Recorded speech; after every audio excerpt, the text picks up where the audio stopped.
Barangay Kagawad sa Batangas City, patay sa pamamaril. Ang gulong may kinalaman sa politika, isa sa mga tinitingnang motibo. Tutukan yan sa report ni Paul Hernandez.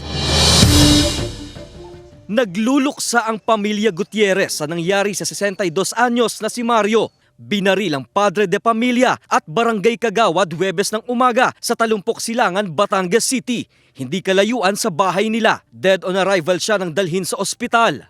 Point blank po na binaril talaga yung kagawad na biktima sa parting pigi po ng kanyang katawan. At hita po at tumagos po ito sa parting sensitibong bahagi ng katawan po ng biktima. Ayon sa pulisya, nagpipintura ng Material Recovery Facility o MRF ang biktima nang bigla siyang paputukan ng salarin. Sakay raw ng motorsiklo ang mga sospek na kaagad tumakas matapos ang pamamaril. May pinag-aaralan na raw nakuha ng CCTV ang pulisya at batay rito. Parehong naka-helmet at naka-jacket daw ang mga sospek. Posible raw na pinagplanuhan ng pamamaril. Isa sa mga anggulong sinisilip ng pulisya ay may kinalaman umano sa politika at umano'y pagmimina. Yung pong natuklasan niya na pagmimina, pinaalam po ito at yun po rin ang isang tinitingnan namin dahil malamang yung pong operator ay naalarma na may nakatuklas ng pagmimina. Hindi pa naglalabas ng opisyal na pahayag ang pamilya ng biktima pero labis daw ang kalungkutan nila sa pangyayari lalo't kilalang malapit sa tao ang biktima.